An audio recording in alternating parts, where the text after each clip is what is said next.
Alors après la photographie, on va passer à la musique avec un partenariat qui dure et qui ne déchante pas entre le Crédit Mutuel et l'Opéra et l'Olympia. Je me perds dans les belles salles parisiennes. Laurent Tserner, vous pouvez venir me rejoindre et j'accueille également Florence Guénaud-Catalo du Crédit Mutuel.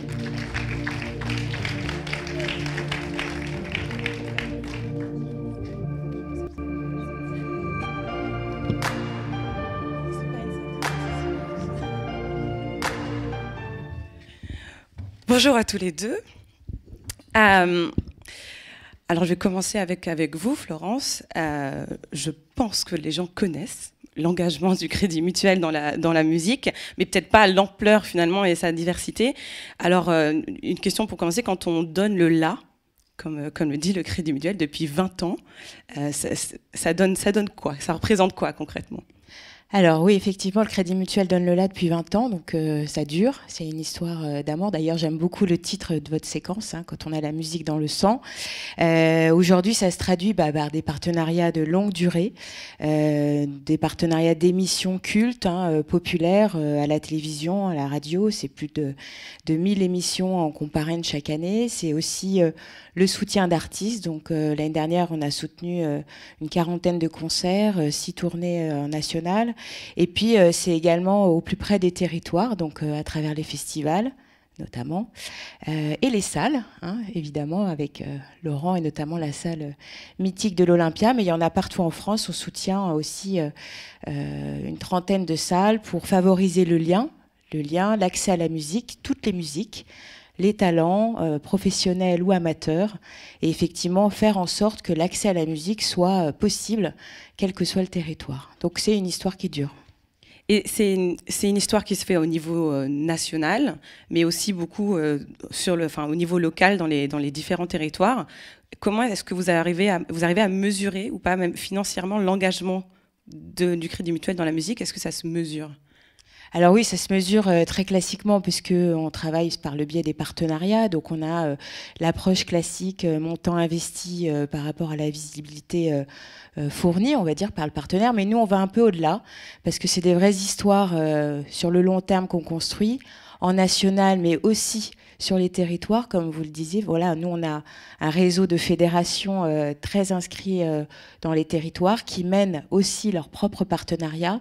Et nous, au niveau national, on essaye de donner le là, d'avoir effectivement un chapeau commun et surtout de répondre aux valeurs qui sont celles de la marque, Crédit Mutuel, qui est effectivement une banque mutualiste, donc qui appartient à ses clients, qui n'a pas d'actionnaire et qui aussi, du coup, à travers son engagement pour le secteur culturel et la musique, va aussi un cran plus loin et avec des logiques qui sont, oui, de contrepartie de visibilité, mais pas que ça. C'est surtout aussi des engagements liés aux valeurs, au socle des valeurs de la marque. Alors, 20 ans dans la musique et un peu moins d'une quinzaine d'années de collaboration avec l'Olympia. Un petit peu plus même, puisqu'on est à 19 ans, donc on n'est pas loin des noces de porcelaine. Alors c'est très beau, mais c'est également très fragile. Et effectivement, cette notion de partenariat, elle s'inscrit dans le temps, dans un temps long. Et pour que ça fonctionne, il faut qu'il y ait, comme tu disais, des valeurs communes qui permettent de construire tous ces échanges, des réajustements aussi, comme dans tout couple. Il faut se donner devoir de rencontre et s'assurer que ce qu'on partage est bien en phase. Et aussi devoir de fécondité. Donc voilà, comment ce partenariat permet de faire naître aussi des projets encore plus beaux que chacune de nos entités. On a comme ADN aussi commun avec le Crédit Mutuel, c'est effectivement toutes les musiques, et l'Olympia dans sa programmation, dans son éclectisme de programmation, partage effectivement tous ces codes-là. Et on a un événement qui nous lie et qui va se rapprocher. Là, normalement, le ciel devrait un peu s'éclaircir dans les prochains jours. Et on a cet événement qui s'appelle la Fête de la musique à l'Olympia, en collaboration aussi avec France Inter, qui est un des grands moments phares de nos échanges. Alors concrètement, justement, ce rendez-vous qu'est la Fête de la musique, comment est-ce que ça fonctionne, votre partenariat sur ce grand rendez-vous?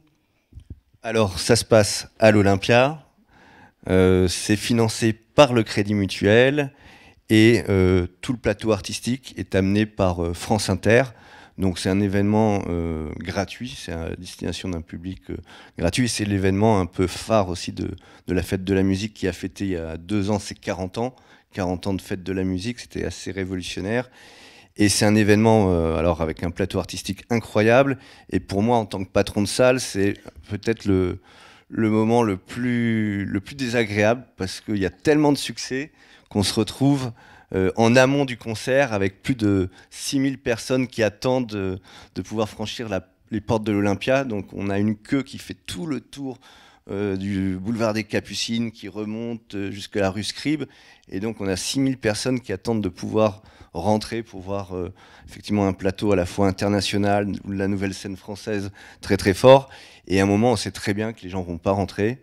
Et donc il faut remonter la queue et aux alentours de la 3000e personne, leur dire voilà, game over, malheureusement, il n'y a aucune chance pour vous ce soir. Et donc on le fait chaque année, et chaque année c'est aussi cruel. J'imagine bien. Et est-ce que cette journée, elle a évolué parce qu'effectivement, depuis ce matin, on s'en parle, dans un partenariat, il faut que chacun y trouve son compte. Est-ce que vous avez pu intervenir chacun? Comment est-ce que chacun y trouve sa visibilité? Donc au-delà de effectivement devoir, ça vous brise le cœur de devoir fermer la porte à partir de la 3000e personne, j'entends, mais comment est-ce qu'on fait évoluer ce genre de rendez-vous mythique?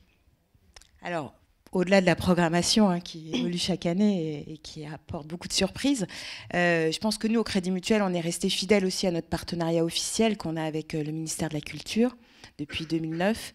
Donc, on le fait rayonner à travers ce temps fort à l'Olympia, mais aussi en soutenant toutes les opérations qui peuvent être menées en région, puisque la fête de la musique, c'est une grande fête populaire qui réunit des professionnels, mais aussi des amateurs à chaque coin de rue.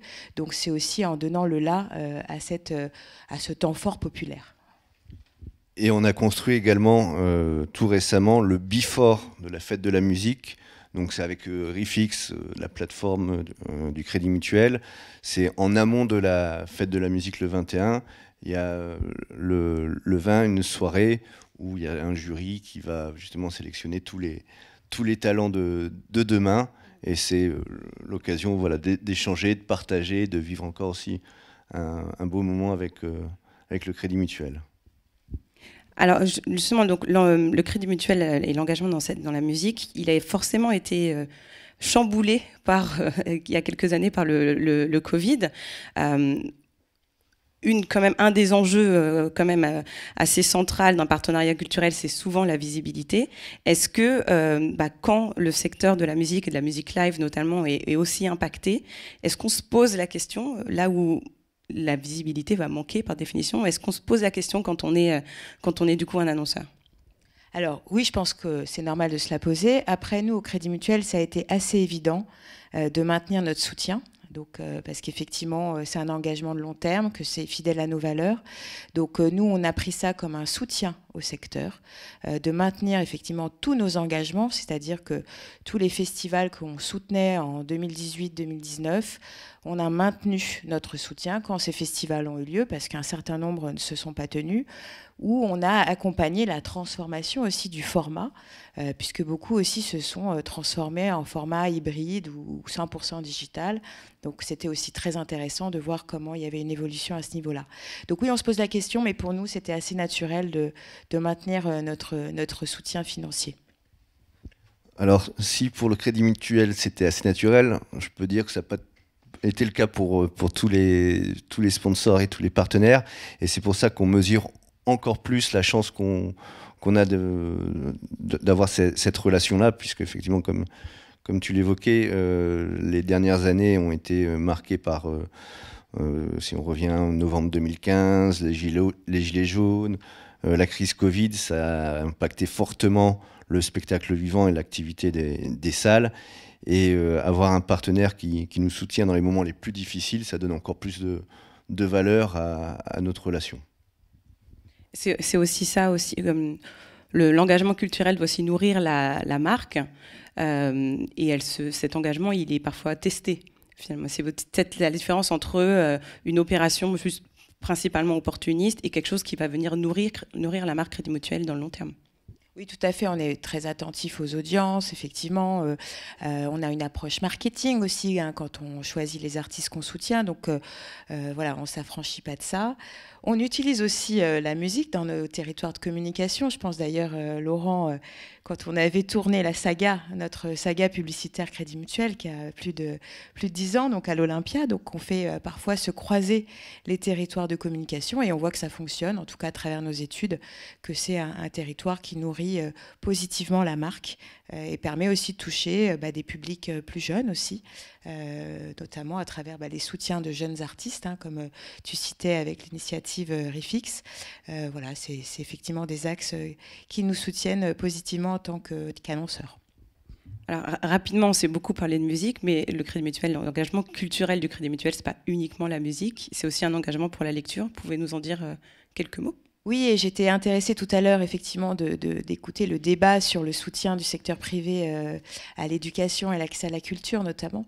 Effectivement, nous, au Crédit Mutuel, on a une fondation, qui est la Fondation Crédit Mutuel pour la lecture, qui est très ancienne et qui, effectivement, soutient le développement de la lecture par tous et surtout favorise finalement l'accès à la culture et à l'éducation. Et pour moi, c'est fondamental. La lecture permet l'accès à la culture, l'accès à l'éducation. Donc on a des programmes chaque année qui sont soutenus, plus de 250 projets soutenus par le biais du mécénat. Donc là, on est vraiment, on va dire, dans le véhicule mécénat plutôt que partenariat, ce qu'on évoquait pour la musique, où effectivement on soutient des initiatives très connectées, on va dire, au territoire. Donc je vais citer par exemple le programme Lire la ville, qui permet d'accéder, de faire rentrer des soutiens privés, donc du Crédit Mutuel, au sein des établissements publics et de développer par exemple l'accès aux contes chantés, à la lecture à voix haute, au développement du théâtre dans les établissements, et donc un vrai soutien pour le développement de la culture dans les établissements, parce que ça démarre assez tôt. Et je citerai juste un chiffre de notre étude sur la musique pour boucler. On a fait un baromètre sur effectivement les Français à la musique, et on voit que seulement 30% des Français ont eu une pratique musicale, et seulement 14% au final continuent à pratiquer. Donc c'est assez faible. Et nous, le pari qu'on fait au Crédit Mutuel, c'est aussi ces valeurs de transmission, transmission des valeurs culturelles, de l'accès et de l'éducation à la culture. D'accord. Merci beaucoup. Merci à tous les deux. Merci. Le 21 juin arrive bientôt, donc on est pressé. On fera la queue très très tôt devant l'Olympia pour espérer rentrer.